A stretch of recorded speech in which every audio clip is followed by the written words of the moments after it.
Hello friends, कैसे हो? I hope सब अच्छे होंगे, मस्त होंगे। तो आज का जो मेरा वीडियो है वो हिंदी वर्णमाला का है, जो कि क्लास 3 है। इससे पहले मैं 2 क्लास करा चुका हूँ। तो हिंदी वर्णमाला में सबसे पहले आपको मैंने जो पहले क्लास में पढ़ाया था वो स्वरों, जो हिंदी का वर्णमाला में कुछ मैंने जो उसका आधार होता है, कुछ एक क्लास ली थी मैंने, उसका जो बेसिक्स बताया था पहली क्लास में। और दूसरी क्लास में मैंने स्वर पढ़ाए थे, और जो स्वरों को पढ़ाया था मैंने 6 भागों में डिवाइड करके पढ़ाया था। पहला पढ़ाया था मैंने रचना, बनावट या समय के आधार पर। दूसरा पढ़ाया था जीभ में लगने वाले उच्चारण के आधार पर। तीसरा मैंने पढ़ाया था मुख खुलने के आधार पर। और चौथा पढ़ाया था ओष्ठ के आधार पर। पाँचवां पढ़ाया था अनुनासिक के आधार पर। और छठवां पढ़ाया था जीभ में लगने वाले पेशियाँ या तनाव के आधार पर। तो मैंने इस तरीके से स्वरों को पढ़ाया था। आज मैं जो स्वर मतलब अयोगवाद से स्टार्ट करने वाला हूँ, अयोगवाद से। तो स्टार्ट करते हैं अपनी क्लास को। करने वाले हैं अयोगवाह।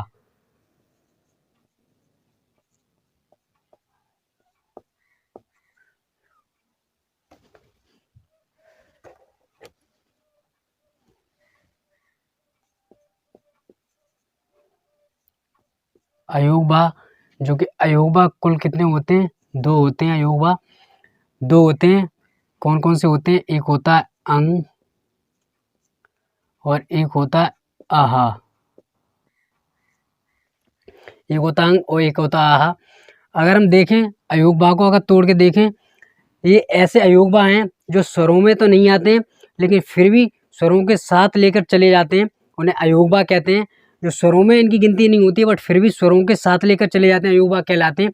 अगर देखा जाए तो इसको हम पहले अलग अलग भागों में डिवाइड करेंगे। आ प्लस योग प्लस वाह। आ का मतलब आ एक उपसर्ग है, इसका मतलब होता है नहीं। योग का मतलब होता है जोड़। वाह का मतलब होता है वहन, वहन करना।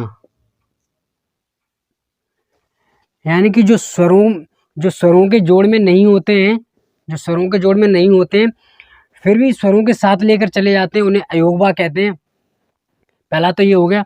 और अगर हम इसको देखें तो इसे हम कहते हैं अनुस्वार। अनुस्वार कहते हैं। और इसे जो कहते हैं, इसे कहते हैं विसर्ग। यानी कि अनुस्वार और विसर्ग के जोड़ को ही, अनुस्वार विसर्ग के योग या जोड़ को ही हम अयोगवाह कहते हैं। अगर हम बात करें कि अयोगवाह का नामकरण किसने किया था, इन दोनों का है जो नामकरण, जिसको जब कोई बच्चा पैदा होता है तो उसका नामकरण किया जाता है। उसी प्रकार अगर अंग और आ की बात करें, इन दोनों स्वरों का जो नामकरण, दोनों वर्णों का नामकरण किसने किया था, तो इन दोनों का जो नामकरण किया था वो आचार्य किशोरीदास, आचार्य किशोरीदास वाजपेयी ने किया था।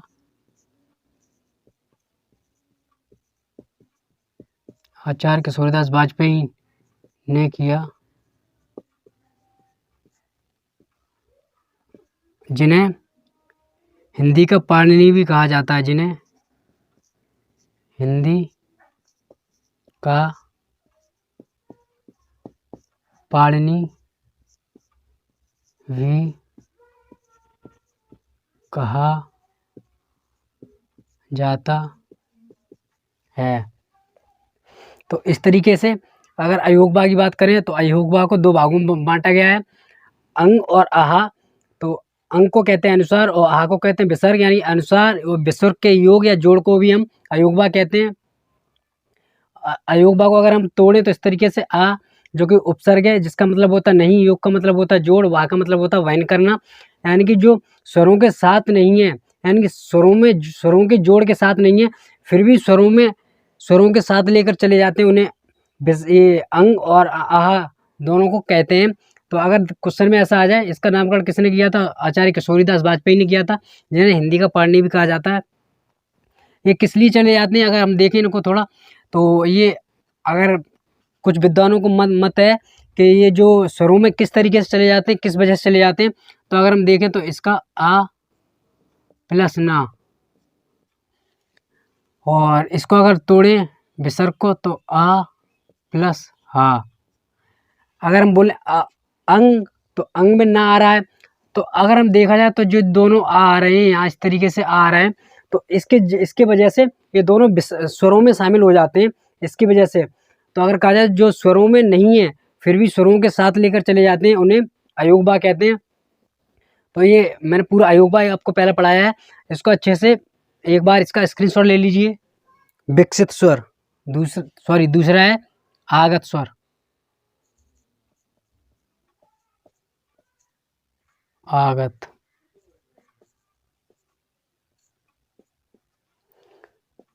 तो आगत स्वर का इसमें लिखा है आगत स्वर, ये खुद से कह रहा है आगत, जो कि बाहर से आया हुआ है, जो कि ना संस्कृत में, ना संस्कृत का स्वर है ना हिंदी का, जो कि बाहर से आया हुआ है, जिसे आगत स्वर कहते हैं।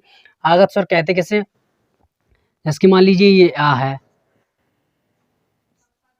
इसके ऊपर ये लगा है चंद्र, अर्धचंद्र लगा है, तो इसे आगत स्वर कहते हैं। मान लीजिए अगर कोई जैसे ये चंद्रमा है, अगर इसको मैं आधा कर दे इस तरीके से, तो ये बचा है चंद्र। तो चंद्र को उठा के यहाँ अर्धचंद्र को उठाकर इसके ऊपर रख दिया, तो इसे अर्धचंद्र कहते हैं। ये ना संस्कृत में इसका यूज होता है, ना संस्कृत में इसका यूज नहीं होता है, और हिंदी में इसका यूज होता है, और ना ये संस्कृत है, ना संस्कृत भाषा का, ना हिंदी भाषा का है, ये बाहर से आया हुआ है। जैसे हम लिखते हैं डॉक्टर, लिखते हैं हॉस्पिटल,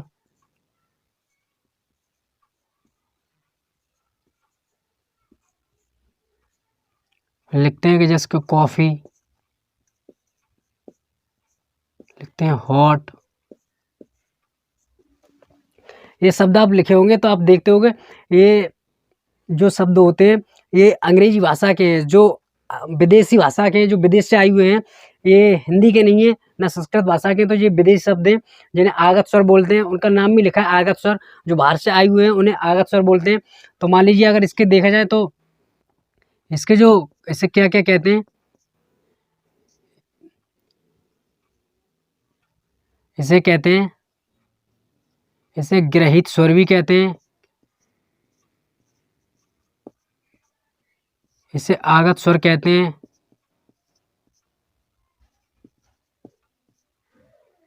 इसे विदेशज स्वर कहते हैं। विदेशज जन्म होता है, जन्म लेना, विदेश से जन्मा हुआ है, विदेशज स्वर कहते हैं।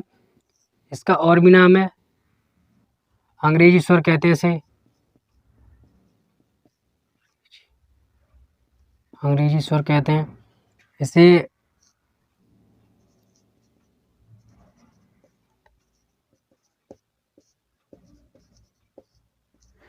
तो इसके इतने नाम हैं।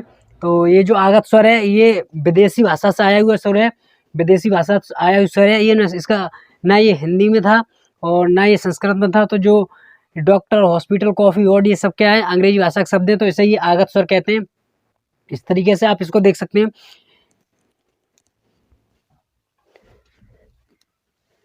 अब हम पढ़ाएंगे विकसित स्वर।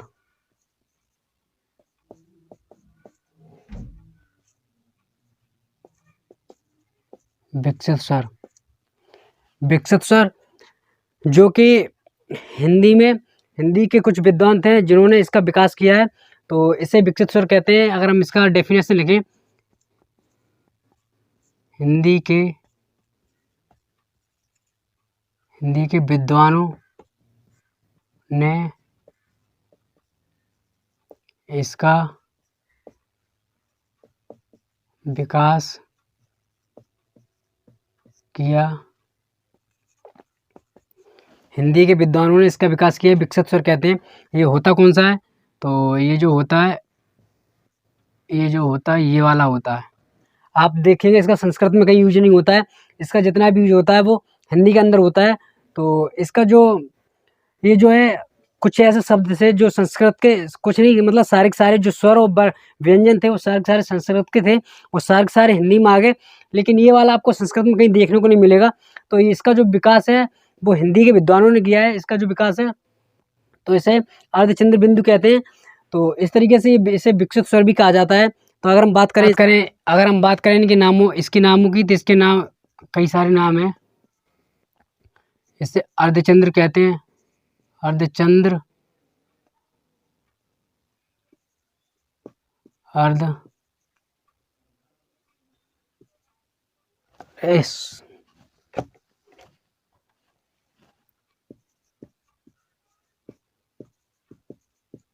अर्धचंद्र बिंदु,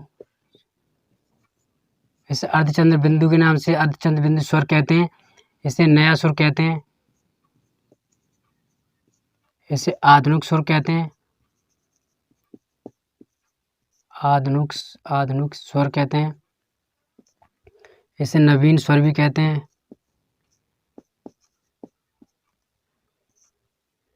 इसे अनुनासिक स्वर कहते हैं। जैसे कई सारे नामों से, इन सारे नामों से जाना जाता है। तो ये विकसित स्वर है जो संस्कृत में नहीं था, लेकिन हिंदी के कुछ विद्वानों ने इसका विकास किया है और ये हिंदी में यूज होता है। आपने इसका देखा होगा, इसका यूज संस्कृत में नहीं होता है। तो इस तरीके से इसे विकसित स्वर कहते हैं। आपको ये समझ में आया होगा। इस तरीके से आप इसका एक स्क्रीनशॉट ले सकते हैं। अब हम आपको पढ़ाएंगे आ के। आज ये शब्द है, आगे कितने नाम होते हैं आप पढ़ाएंगे, और इसके हम बताएंगे इसके टोटल आपको कितने नाम होते हैं, कितने नाम इसके होते हैं। तो जब मैंने आपको पढ़ाया था स्टार्टिंग में, तो पहले मैंने पढ़ाया था रचना या बनावट या समय के आधार पर, तो मैंने इसको पढ़ाया था। सबसे पहले इसको हृस्व स्वर, इसके टुकड़े नहीं किए जाते। पहला इसका नाम है हृस्व, दूसरा इसका नाम है मूल, तीसरा इसका नाम है जड़, इसका नाम है प्राकृतिक, इसी को आधार स्वर कहते हैं,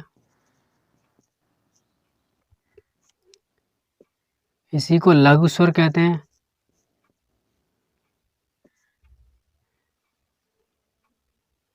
इसी को अल्प प्राण कहते हैं। अल्प प्राण मैंने पढ़ाया नहीं, लेकिन जब पढ़ाएंगे तब इसको बताएंगे। इसी को अल्प प्राण कहते हैं। इसी को मध्य कहते हैं, मध्य स्वर। इसी को केंद्रीय स्वर कहते हैं।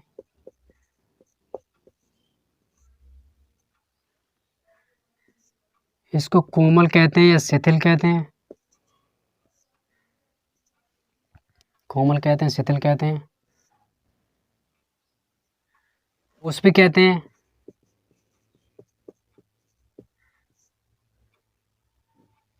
इसको अमात्रिक कहते हैं।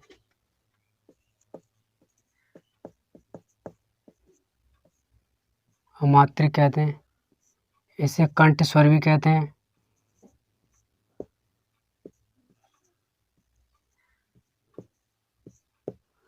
आवृत यानी कि गोलाकार नहीं बनाता है, आवृत मुखी। तो इसके इतने सारे मैंने नाम बता दिए, और भी नाम होते हैं। तो आगे इतने सारे नाम हैं। तो अगर मैंने आपको अभी अल्प प्राण नहीं पढ़ाया है, सहोश नहीं पढ़ाया, तो जब पढ़ाएंगे तो इसको बताएंगे। तो यहाँ जो जितने भी मेरे स्वर होते हैं वो सारे के सारे स्वर यहाँ ख़त्म होते हैं आज। तो स्वर का मैंने पूरा पढ़ा दिया। तो आज मैं स्टार्ट करने वाला हूँ व्यंजन। तो व्यंजन का पहले मैं एक चार्ट बताऊंगा किस तरीके से। तो आके आप इतने सारे नाम मैंने बता दिए।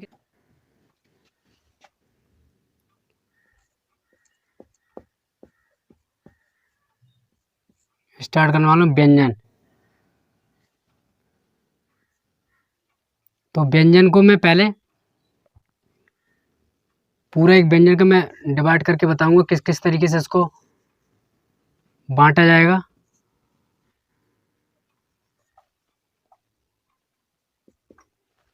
तो व्यंजन कौन शब्द होते हैं? व्यंजन वे शब्द होते हैं जिन्हें बोलते समय स्वरों की सहायता ली जाती है, उन्हें व्यंजन कहते हैं।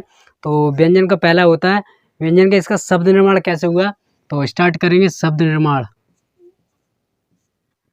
शब्द निर्माण, तो इसके शब्द निर्माण कैसे हुआ, इसे हम कैसे बी प्लस अम प्लस जन, और इसका एक भी अगर इस तरीके से अगर आ जाए बी प्लस अंजन, तब भी ये गलत नहीं है, तब भी ये सही है। तो इस तरीके से पहला हो गया व्यंजन का शब्द निर्माण। और दूसरा अगर बात करें तो इसके कितने भेद होते हैं, इसके भेद कितने होते हैं? इसके भेद होते हैं, पहला होता है स्पर्श व्यंजन, जिस स्पर्श व्यंजन जिसमें कितने वर्ण होते हैं? पहला स्पर्श, दूसरा होता है अंतस्थ, तीसरा होता है ऊष्म व्यंजन। ऊष्म व्यंजन। तो स्पर्श यानी कि 5 वर्ग होते हैं, कहाँ से लेके माँ तक 5 वर्ग होते हैं, जिसमें 5-5 वर्ग होते हैं। टोटल कितने हो जाते हैं? 25 हो जाते हैं। और अंतस्थ की बात करें या, रा, ला, वा, तो ये 4 हो जाते हैं। और ऊष्म व्यंजन की बात करें तो ये भी कितने हो जाते हैं? ये भी 4 हो जाते हैं। इस तरीके से अगर बात करें तो कुल कितने हो जाते हैं? 33 हो जाते हैं। कुल 33 हो जाते हैं। तो इसके जो भेद है 3 है, स्पर्श व्यंजन, अंतस्थ व्यंजन और ऊष्म व्यंजन। इसके कुल कितने भेद है? 4 भेद हैं। अगर इनकी बात करें मूल संख्या,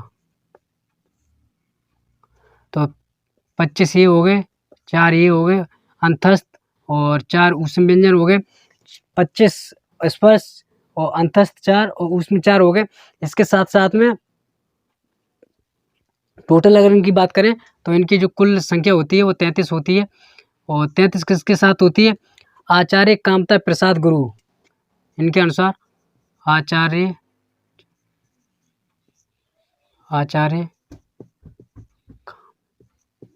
आचार्य कामता प्रसाद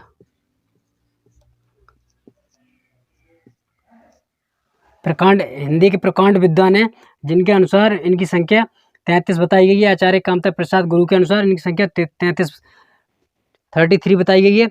अगर हम इनकी बात करें कुल संख्या,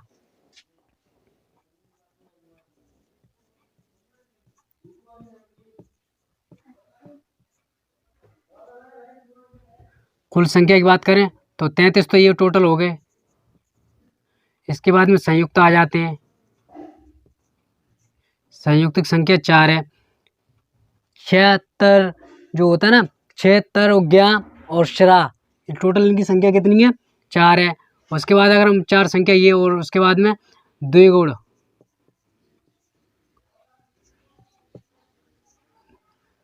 इनकी संख्या 2 है। तो अगर हम बात करें टोटल संख्या इनकी कितनी हो गई? 39। टोटल संख्या 39 हो गई। ये किसके अनुसार है? ये NCERT के अनुसार है 39 संख्या। अगर कभी कोई क्वेश्चन गलत हो जाता तो कहाँ जाते हैं? केंद्रीय हिंदी निदेशालय, केंद्रीय हिंदी निदेशालय,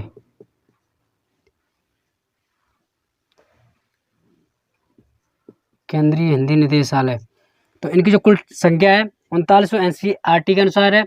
और अगर हम वही बात करें मूल संख्या 33 ये आचार्य कामता प्रसाद गुरु के अनुसार है, जो हिंदी के प्रकांड विद्वान है। और ये तो मैंने 3 भागों में, चौथा जो इसको 5 में जो डिवाइड करेंगे हम उसको लिंग और स्वर के अनुसार, लिंग के अनुसार इसको डिवाइड करेंगे, लिंग वचन के अनुसार।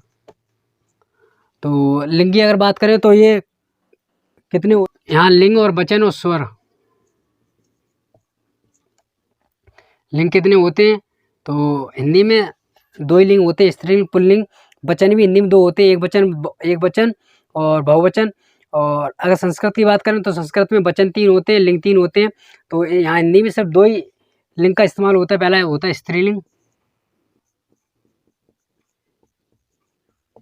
स्त्रीलिंग, दूसरा होता है पुल्लिंग। वचन की बात करें तो पहला होता है एक वचन और दूसरा होता है बहुवचन। अगर स्वरों की बात करें, अगर पूछा जाए कि स्त्रीलिंग कौन सा शब्द है, तो स्त्रीलिंग सिर्फ 3 शब्द होते हैं, ई और री। इन्हें छोड़कर ये 3 क्या होते हैं? स्त्रीलिंग।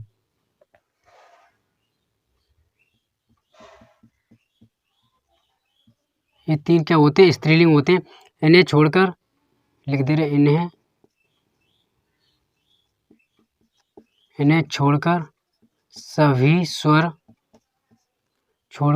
स्वर व्यंजन पुल्लिंग होते हैं, पुल्लिंग होते हैं। तो इस तरीके से आज का क्लास हम यहीं ख़त्म करते हैं।